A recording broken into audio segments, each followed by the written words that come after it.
Si tu as l'impression que ta maison se remplit toute seule de choses que tu n'utilises pas, que chaque tiroir est une mauvaise surprise et que ranger devient de plus en plus lourd, cette vidéo va vraiment t'apporter un grand soulagement. Aujourd'hui, je vais partager avec toi mes 7 habitudes réelles, simples et éprouvées qui m'ont aidé à arrêter d'accumuler des choses inutiles à la maison. Et je n'exagère pas, quand je les ai appliquées de manière constante, ma routine a changé, ma maison est devenue plus légère et même mon humeur s'est améliorée. Alors reste bien avec moi, parce que sûrement plus d'une de ces habitudes sera exactement ce dont tu as besoin pour retrouver la paix dans ton foyer. La première habitude qui a vraiment commencé à changer ma maison a été d'arrêter de remettre à plus tard les petites choses. Ça semble insignifiant, mais c'est là que commence tout le chaos. Avant, je faisais exactement la même chose que tu fais peut-être toi. Je voyais un papier sur la table, un sac vide dans la cuisine, une veste jetée sur la chaise, et mon esprit disait automatiquement « je le rangerai plus tard, quand j'aurai le temps je mettrai de l'ordre, je le laisse là pour l'instant ». Mais ce « plus tard » n'arrivait jamais, parce qu'il y avait toujours quelque chose de plus urgent. Cuisiner, s'occuper des enfants, répondre au téléphone, sortir faire une démarche. Et sans m'en rendre compte, tous ces « plus tard » se transformaient en piles, en tas et en coins remplis de choses. Le problème, ce n'étaient pas les grandes choses, mais ces petits détails qui s'accumulaient jour après jour. Un reçu que tu ne jettes pas aujourd'hui, demain il y en a déjà 5. Un verre que tu ne ramènes pas à la cuisine maintenant. Le soir il y en a déjà 7 sur la table. Un t-shirt que tu ne plies pas en l'enlevant. À la fin de la semaine, c'est une montagne de vêtements qui te regardent en face avec un air de reproche. Et tout ça t'épuise, te frustre et te donne l'impression que la maison n'est jamais vraiment rangée, même si tu passes la journée entière à faire des choses. C'est pour ça que j'ai décidé de changer une seule règle. Si quelque chose prend moins d'une minute, je le fais immédiatement. Sans trop y penser, sans négocier avec moi-même. Je vois un emballage vide, à la poubelle. Je finis de boire de l'eau, le verre va directement dans l'évier où je le rince tout de suite. J'enlève mes vêtements, je les plie ou je les mets dans le panier à linge sale à ce moment-là. J'arrive avec les courses. Au lieu de les laisser, un petit moment, sur la table, je range tout à sa place avant de faire autre chose.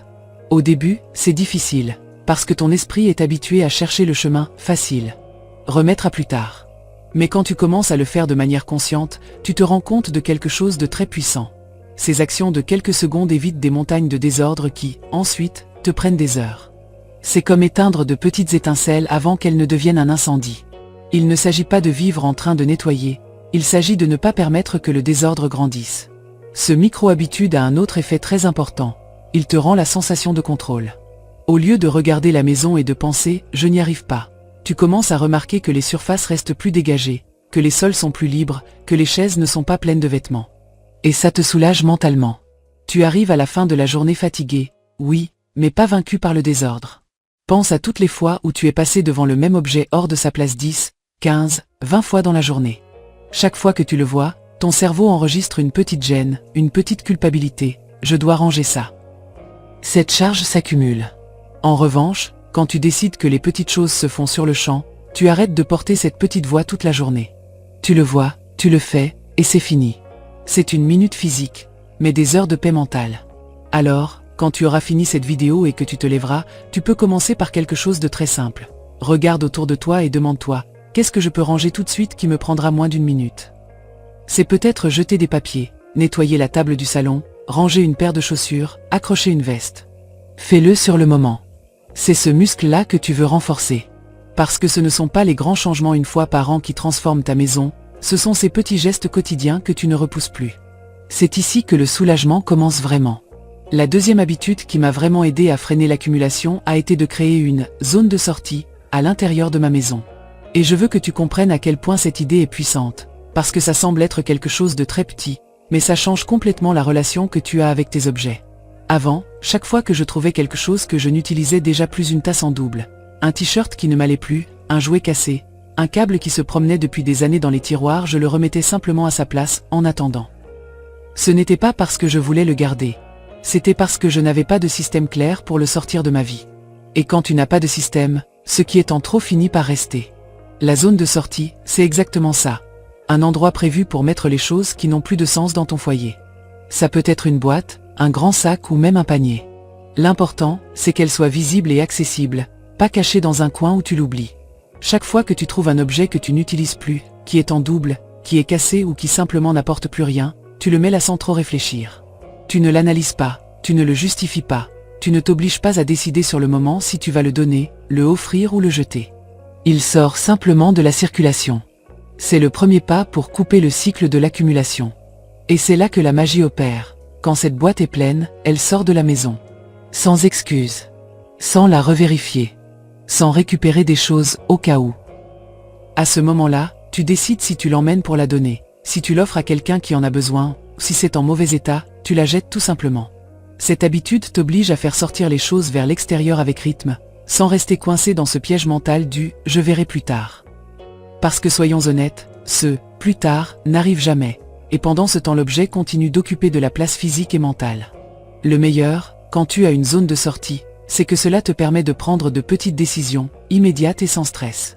Tu n'as pas besoin d'attendre de « faire un grand nettoyage » pour éliminer des choses. Tu le fais tous les jours, naturellement. Tu trouves quelque chose que tu n'utilises pas, ça va dans la boîte. Tu te rends compte que tu en as 3 pareils, ça va dans la boîte. Un jouet qui ne sert plus, ça va dans la boîte. Et ainsi, sans t'en rendre compte, tu commences à réduire l'accumulation avant qu'elle ne devienne un problème. De plus, ça te donne une sensation de progrès constant. Chaque objet qui entre dans cette boîte, c'est un espace récupéré, une charge en moins, un pas vers une maison plus légère. C'est comme avoir un petit système automatique qui travaille en ta faveur tous les jours, même quand tu n'es pas en train de consacrer une heure entière à ranger. Cette habitude t'apprend aussi à être plus consciente au moment d'acquérir de nouvelles choses. Parce que lorsque chaque objet qui entre doit justifier sa place, tu commences à regarder tes achats avec un autre regard. Est-ce que j'en ai vraiment besoin ? Ai-je un endroit pour le ranger ? Est-ce que je vais vraiment l'utiliser ? Et ça, avec le temps, réduit énormément l'accumulation à la racine. La zone de sortie est simple, mais elle transforme ton foyer parce qu'elle fait du fait de lâcher prise quelque chose de quotidien, de facile et sans drame. Tu n'as pas besoin de force de volonté ni d'avoir un « jour spécial » pour ranger. Tu as seulement besoin de ce petit espace stratégique qui fait que ce qui est en trop s'écoule vers l'extérieur. Une maison plus légère commence par là. La 3e habitude qui m'a énormément libéré a été de vérifier, de manière intentionnelle, un petit espace chaque jour. Et quand je dis petit, je parle de quelque chose de vraiment gérable. Un seul tiroir, une étagère, un petit sac que tu as oublié, l'étagère de la salle de bain, le panier des chaussettes, l'armoire à pharmacie, le tiroir des couverts, un organiseur de maquillage, rien de grand, rien de qui donne le vertige. La clé, c'est que ce soit un espace tellement petit que ton esprit ne puisse pas trouver d'excuses pour l'éviter. Avant, je faisais l'erreur de croire que je devais ranger tout le placard, toute la cuisine, toute la chambre des enfants, en une seule fois. Et bien sûr, c'est tellement épuisant qu'on finit par le remettre à plus tard pendant des semaines. Et quand enfin j'essayais, j'étais déjà fatigué avant de commencer, je me frustrais, et je restais avec la sensation que le travail ne se terminait jamais. Ce type de nettoyage extrême ne génère que du stress, de la fatigue, et pire encore, l'envie d'abandonner. C'est pourquoi, quand je suis passé à cette habitude, tout a commencé à mieux circuler. 5 minutes par jour, ça paraît ridicule, mais c'est incroyablement puissant parce que c'est durable. Ça ne t'épuise pas, ça ne te fatigue pas, ça n'interrompt pas ta routine. Tu peux le faire après le petit déjeuner, avant de dormir, pendant que tu attends que l'eau bout, pendant que les enfants se brossent les dents ou même pendant que tu parles au téléphone. C'est une minute de conscience, pas une journée de punition. Le meilleur avec cette habitude, c'est qu'elle a un impact cumulatif énorme. Aujourd'hui tu vérifies un tiroir, demain une étagère, le jour suivant un sac, et en une semaine tu as déjà amélioré cet espace différent. En 2 semaines, cela en fait 14. En un mois, 30. Sans stress, sans journée consacrée à nettoyer jusqu'à en avoir la tête qui tourne. Juste de petites victoires qui s'additionnent et qui maintiennent ta maison en mouvement constant, sans permettre au désordre de stagner. De plus, quand tu travailles par micro-espace, ton cerveau ressent un progrès immédiat. Tu n'as pas besoin d'attendre de terminer un projet gigantesque pour voir des résultats. Tu ouvres un tiroir qui était plein de choses inutiles, et 5 minutes plus tard, il est fonctionnel, propre et rangé. Cette sensation de réussite te motive à continuer, parce que l'avancée est visible, rapide et réelle. Il se passe aussi quelque chose d'intéressant. Quand tu commences à ranger de petits espaces de manière régulière, tu deviens plus consciente de ce que tu utilises vraiment et de ce qui ne fait qu'occuper de la place. Tu commences à détecter des schémas. Pourquoi ai-je 10 stylos qui n'écrivent pas ? Pourquoi est-ce que je garde des crèmes périmées ? Pourquoi y a-t-il des jouets cassés ou des pièces détachées ? Et cette prise de conscience t'aide à être plus intentionnel dans tout ce qui entre et sort de ta maison. Cette habitude ne cherche pas la perfection, elle cherche la constance. Tu n'as pas besoin de consacrer un après-midi entier au nettoyage si chaque jour tu libères un petit espace du désordre. C'est un système lent, oui, mais implacable. Il conquiert ton foyer petit bout par petit bout sans t'épuiser, sans te stresser, et sans t'obliger à faire des marathons de nettoyage que tu ne peux ensuite pas maintenir. Si tu veux commencer dès aujourd'hui avec cette habitude, choisis l'espace le plus petit et le plus facile que tu trouves. Un tiroir de la table de nuit, un panier de la salle de bain, une poche de ton sac, un compartiment du réfrigérateur. 5 minutes. Juste ça. Je te promets que, si tu le fais tous les jours, en peu de temps ta maison va commencer à se sentir plus légère, plus gérable et beaucoup plus sous ton contrôle. La 4e habitude a été d'arrêter de garder des choses au cas où. Et c'est là que beaucoup de femmes au foyer se sentent concernées. Parce que cette pensée tellement innocente, tellement raisonnable en apparence est responsable de la moitié du désordre que nous subissons dans nos foyers. J'étais experte pour accumuler des objets qui, sincèrement, n'avaient aucune utilité réelle dans ma vie actuelle. Mais mon esprit trouvait toujours une excuse pour les justifier. Je l'utiliserai peut-être. Un jour ça peut me servir. Je préfère le garder au cas où j'en ai besoin. Ce serait du gâchis de le jeter. Le résultat, des bocaux vides, des boîtes d'appareils électroménagers que je n'avais même plus, des sacs à l'intérieur d'autres sacs, des vêtements abîmés, pour traîner à la maison, de vieux câbles d'appareils qui n'existaient même plus, des jouets incomplets, des notices, des vis isolées, et la liste continue. Le problème du « au cas où » est qu'il est pensé pour un futur qui n'arrive jamais. Nous nous racontons une histoire imaginaire dans laquelle, magiquement, cet objet qui occupe de la place depuis des années devient important. Mais soyons honnêtes, si tu l'as gardé des mois, ou pire encore, des années sans lui donner aucun usage, ce « un jour » n'arrivera pas. Pendant ce temps, cet objet est là, en train de te voler de l'espace, de l'ordre et de la clarté mentale. Ce qui m'a aidé à briser ce schéma, ça a été de me poser une question très simple et très directe. Est-ce que ceci est utile aujourd'hui? Pas demain, pas l'année prochaine, pas dans un scénario hypothétique où, miraculeusement, j'aurais besoin exactement de ce bocal, de cette boîte ou de ce vieux câble. Est-ce que ça me sert aujourd'hui, dans ma vraie vie, dans ma routine actuelle? Si la réponse était non, alors il n'y avait aucune raison logique pour que ça reste chez moi. Au début, c'est difficile, parce que le « au cas où » est chargé de peur. Peur d'avoir besoin de quelque chose et de ne pas l'avoir, peur de gaspiller, peur de se tromper. Mais avec le temps, tu comprends que cette peur est exagérée et que la majorité de ces choses n'ont aucun but réel. De plus, quand tu te demandes honnêtement combien de fois dans ta vie tu as utilisé quelque chose que tu avais gardé, au cas où, la réponse est souvent 0. Ou une fois tous les 10 ans. Et ce « bénéfice » ne vaut pas tout l'espace et l'énergie que ça te consomme. J'ai commencé à appliquer une règle personnelle. Si quelque chose a un usage spécifique et que je peux le remplacer facilement, je ne le garde pas. Si c'est cassé, incomplet, vieux, périmé ou simplement que ça ne me plaît pas, ça s'en va.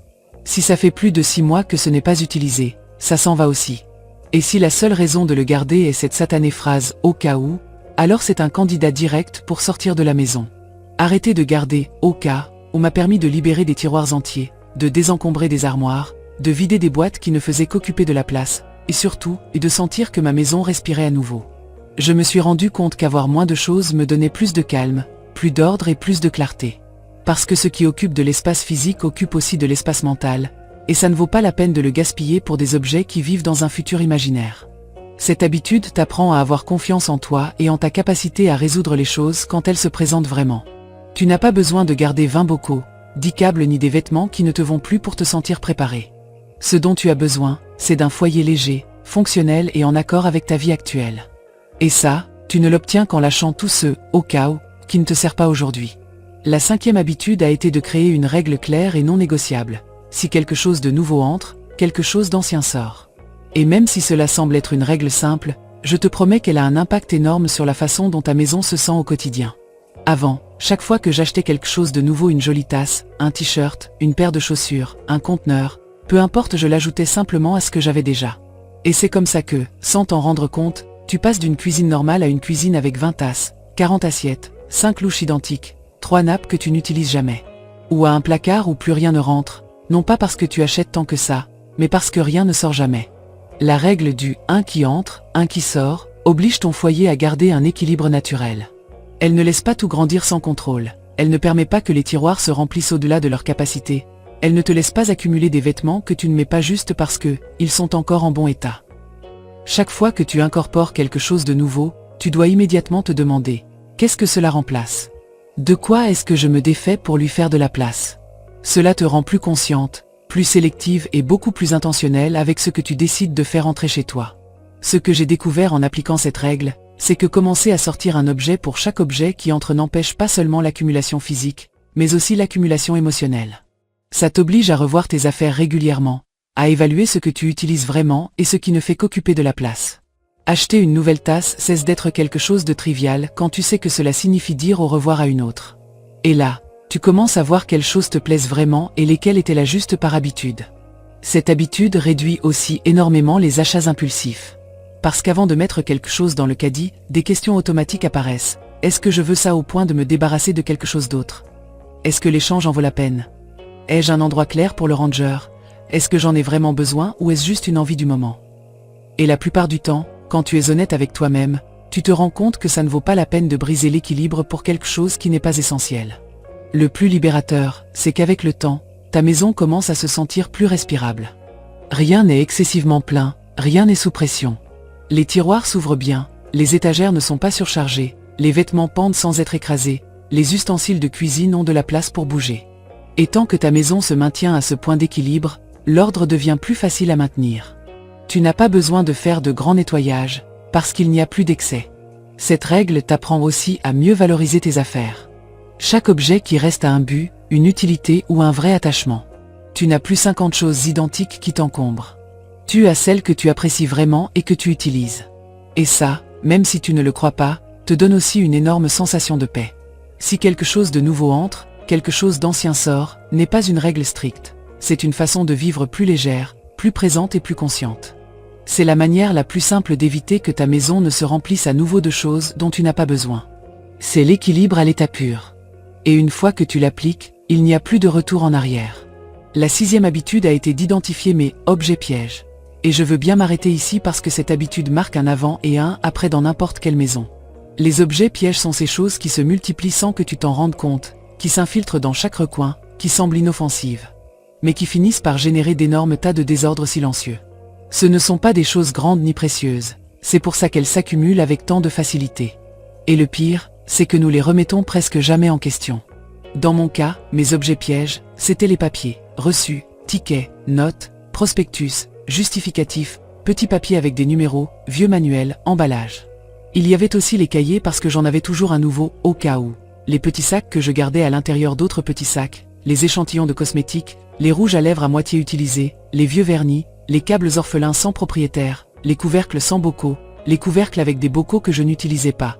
Tout ça qui entre sans permission et ne sort jamais. Le problème, c'est que comme ce sont de petits objets, ton esprit ne les voit pas comme du désordre. Tu les vois et tu te dis, c'est juste un papier, c'est juste un petit sac, c'est juste un petit cahier. Mais justement parce qu'ils sont petits et faciles à ignorer, ils deviennent les grands accumulateurs silencieux. Un papier aujourd'hui, 2 demain, 10 dans la semaine. Un échantillon aujourd'hui, un autre dans les courses du mois, un autre que quelqu'un te donne.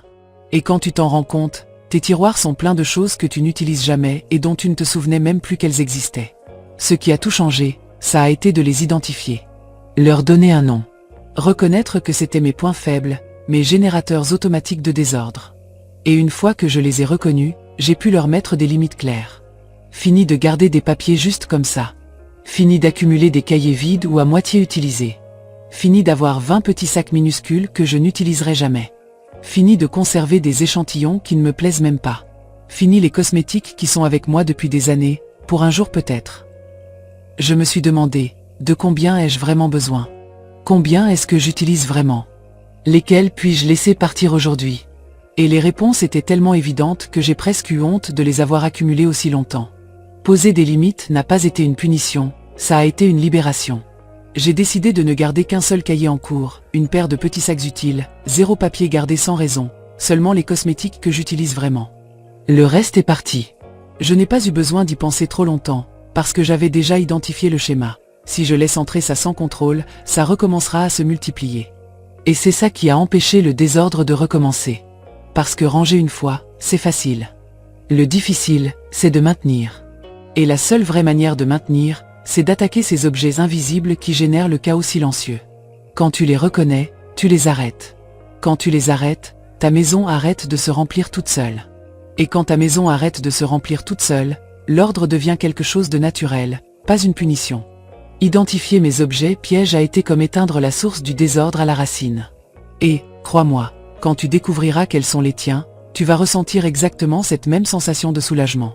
Et la 7e habitude, peut-être la plus importante et la plus libératrice, a été d'apprendre à lâcher prise sans culpabilité. Parce qu'au fond, accumuler n'est pas seulement une question d'objet, c'est une question émotionnelle.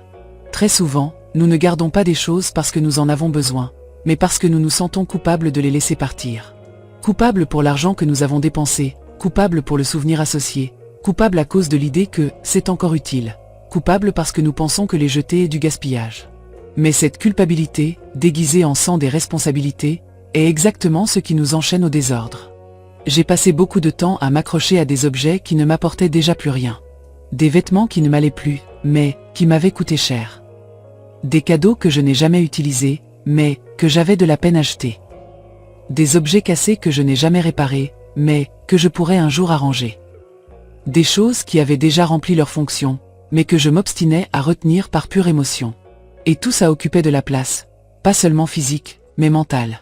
Chaque fois que j'ouvrais un tiroir plein d'objets inutiles, mon esprit se remplissait de bruit, de choses à faire, de charges. Apprendre à lâcher sans culpabilité a été comme respirer profondément après des années à garder l'air bloqué. Je me suis répété une phrase qui est devenue ma règle d'or. Si quelque chose a déjà rempli sa fonction, remercier et laisser partir. Peu importe combien ça a coûté, parce que l'argent est déjà dépensé. Peu importe qui l'a offert, parce que l'affection n'est pas dans l'objet. Peu importe si ça sert encore, si ça ne te sert pas à toi. Peu importe si ça a été important dans le passé, si ça ne l'est plus dans ton présent. J'ai commencé à regarder mes affaires avec d'autres yeux. Je me suis demandé, est-ce que cet objet ajoute quelque chose à ma vie actuelle ou est-ce qu'il ne fait qu'occuper de la place? Est-ce qu'il m'apporte de la paix ou est-ce qu'il crée du bruit? Est-ce que je l'utilise ou est-ce que je le garde par obligation émotionnelle? Et quand j'ai répondu honnêtement, beaucoup de choses sont sorties de ma maison. Et avec chacune que je laissais partir, je ressentais plus de légèreté, plus de clarté, plus de calme. Lâcher sans culpabilité ne veut pas dire être irresponsable ni tout jeter. Cela veut dire reconnaître quand un objet a déjà rempli son rôle, quand il t'a déjà donné ce qu'il avait à te donner, utilité, confort, un souvenir, une étape. Et comme toute étape, il arrive un moment où elle se termine. Et c'est très bien comme ça. Remercier et laisser partir te permet de faire de la place pour ce qui a du sens aujourd'hui. Pour ce qui rend ta vie plus facile, plus légère et plus ordonnée.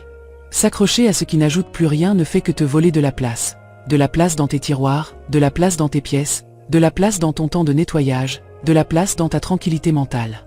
Lâcher, au contraire, te rend ta liberté. Te rend le contrôle.